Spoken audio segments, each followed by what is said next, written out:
Pensando na gestão de risco, a gente tem a parte 2 do formulário. Então, é essa parte que é de preenchimento exclusivo por profissional capacitado. Tem locais onde o formulário de risco ele já dá um indicativo de como fazer essa entrevista. Por exemplo, no Distrito Federal, ele já vem indicando que tem que ser um profissional com técnica de entrevista, que deve ser feita a avaliação global e da saúde mental dessa pessoa. Então, esse aplicador, ele deve ter conhecimentos de entrevista investigativa, estabelecer o rapport com a vítima, que é esse contato, né, inicial, fazer o uso de perguntas abertas, nos quesitos que envolvem a saúde mental, então vai ser feita uma entrevista clínica, precisa fazer o exame do estado mental dessa vítima, ter conhecimentos de patologia, para poder entender a gravidade da situação, tanto na questão física quanto na questão mental. E para a gente propor alternativas para a proteção dessa mulher. Então, na pergunta 1, ela vai perguntar para o profissional. Durante o atendimento, a vítima demonstra percepção do risco sobre a sua situação. Se a percepção desse risco é de existência ou inexistência desse risco, por exemplo, se ela diz que o agressor pode matá-la, ou ela justifica o comportamento do agressor ou naturaliza o comportamento violento. Anote a percepção e explique. Então, nessa pergunta, a gente precisa avaliar a questão da percepção da vítima. E a percepção da vítima vai estar ligada com o teste de realidade, porque muitas vezes essa vítima sente muito medo, só que o agressor, ele é muito violento, ele tem histórico criminal, então esse medo se justifica. É importante também que a gente identifique em qual fase do ciclo da violência doméstica essa mulher está. Muitas vezes, se essa mulher está na fase de lua de mel, ela vai negar esse risco. Então, são 3 categorias que eu gosto de avaliar. Se ela está num período de negação, se ela percebe esse risco como real, ou se ela é hipervigilante, se ela percebe esse risco como aumentado. Então, é preciso avaliar os elementos que interferem nessa percepção. Por exemplo, se existe uma distorção cognitiva, se existe negação de violência e do contexto do risco, se ela está com estresse pós-traumático ou tem alguma outra condição de saúde.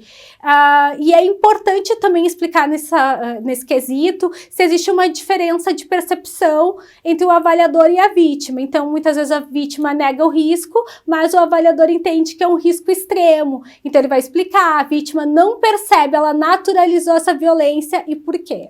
Na pergunta 2, ela vai falar dos fatores de risco de contexto. Então, ela vai perguntar, existem outras informações relevantes em relação ao contexto ou situação da vítima que possam indicar o risco de novas agressões? Por exemplo, se a vítima tem um novo companheiro, se tomou decisões que anunciam um rompimento definitivo, se ela pretende mudar de casa, bairro ou cidade. Anote e explique. Então, nesse quesito é importante a gente explicitar se existe a intenção de se separar, se esses planos são efetivos e qual a dinâmica do relacionamento entre vítima e agressor após a separação. Então, muitas vítimas não se separam por medo, outras têm um aspecto do isolacionismo, elas não têm uma rede de apoio, outras planejam a separação, mas não sabem como vão fazer. Então, todos esses fatores a gente já deve pensar com a vítima antes e depois explicitar nessa segunda avaliação. Como a pergunta 3 vai falar em relação aos fatores de risco da vítima, vai perguntar como a vítima se apresenta física e emocionalmente, se ela tem sinais de esgotamento emocional, está tomando medicação controlada, necessita de acompanhamento psicológico ou psiquiátrico. Descreva. Então, é nessa pergunta que o profissional de saúde mental vai avaliar e descrever o funcionamento global, tanto da saúde física quanto da saúde mental. Se essa mulher tem doenças crônicas, lesões, outros adoecimentos físicos, se ela tem sintomas de alterações de humor, sintomas de estresse pós-traumático, se ela está fazendo uso abusivo de álcool e drogas, se tem ideação suicida, se é identificado algum transtorno de personalidade ou sintomas psicóticos. E também se ela faz o uso da medicação e se ela tem acesso aos tratamentos. Na pergunta 4, que continua falando dos fatores de risco da vítima, ela traz assim: existe o risco da vítima tentar suicídio ou existem informações de que ela tenha tentado se matar? Então é muito importante que a gente faça essa pergunta, né, antes, logo após, né, o formulário, a parte 1 do formulário, para que a gente identifique se existe ideação e planos suicidas atuais ou se ela já teve ideação e planos suicidas passados, e se isso iniciou ou se agravou após os episódios de violência do ofensor em relação a essa vítima. Quando a gente fala da tentativa de suicídio, a gente está falando de lesão à saúde psicológica, que é um crime tão grave quanto a lesão corporal. A gente sabe que na violência doméstica, o risco de suicídio é aumentado em 151 vezes. Então, é muito comum que as mulheres já tenham pensado em se matar como forma de cessar essa dor. É a única forma que ela encontra de acabar com esse sofrimento. Então, a gente precisa escrever isso. Muitos profissionais se inibem, porque os ofensores acabam utilizando isso nas varas de famílias, mas a gente precisa colocar sim ou não e contextualizar, né, que ela faz isso num contexto de violência e como proteção. Na pergunta 5, que vai falar sobre o plano de segurança dessa vítima. Pergunta: a vítima ainda reside com o agressor ou ele tem fácil acesso à sua residência? Explique a situação. Então, a gente vai perguntar para a vítima sobre a segurança da residência. Muitas vítimas chegam na delegacia e não pensaram que precisam trocar fechaduras, avisar os vizinhos, elas precisam modificar seus trajetos, dias e horários. A gente orienta que elas não realizem postagens na rede social em tempo real, porque muitas vezes elas marcam o local que elas estão e o agressor pode encontrá-las, e também que ela compartilhe a sua geolocalização com a rede de apoio. Na pergunta 6, a gente vai falar dos fatores de risco do ofensor.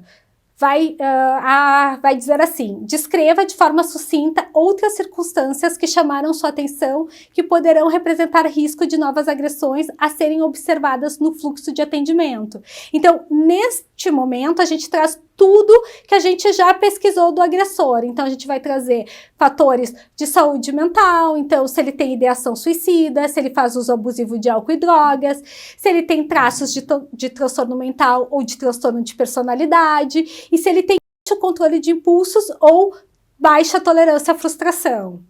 A gente vai trazer questões, a gente vai também especificar nesse quesito as questões de agressão na gestação, de discriminação à orientação sexual ou identidade de gênero da vítima, agressão a animais e vulneráveis, se ele tem histórico criminal, se ele pertence à organização criminosa.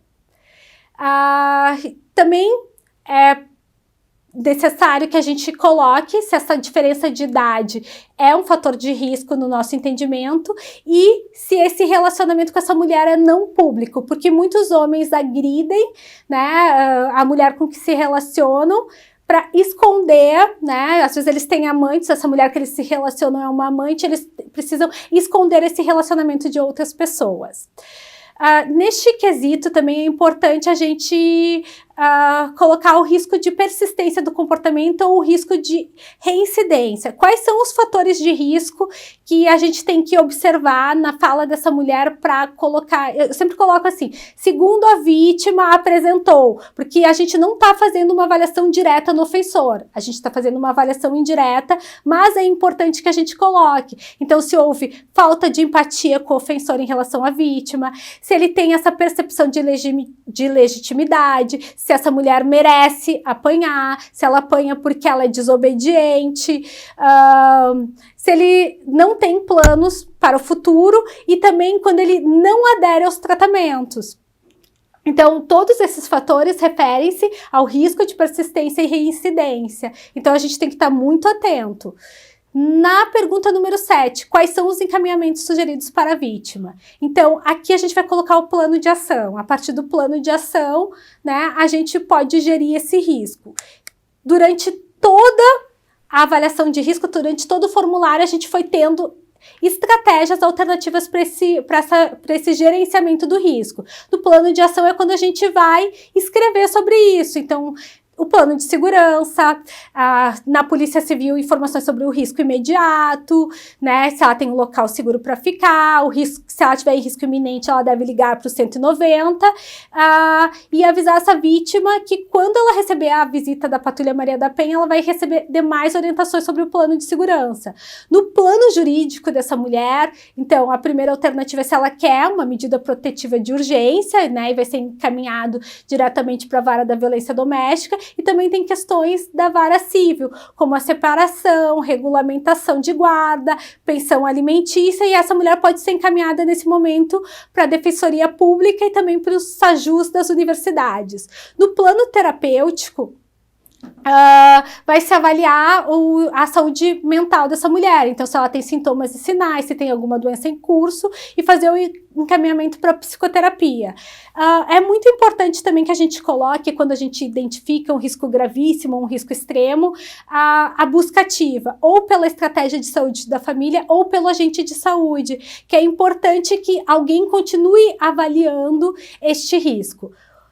Então, a gente encaminha para a Unidade Básica de Saúde, para o CAPS. O plano social, ele vai tratar do abrigamento, do aluguel social, quando há no município, dos acessos às políticas públicas do SUAS, como Auxílio Brasil, Bolsa Família, Auxílio Gás, direito ao LOAS do INSS, encaminhamento para o Cine, passagens de ônibus. Então, a gente encaminha para o CREAS e para o CRAS, e essas instituições também fazem a busca ativa dessa mulher. E tem alguns casos onde a gente elabora também um plano laboral, principalmente nos riscos extremo ou gravíssimo. Se a vítima concordar, então a gente contata o RH da empresa e verifica se existe a possibilidade de alternância de horários, mudança de filial, se existe esse monitoramento da entrada e da saída.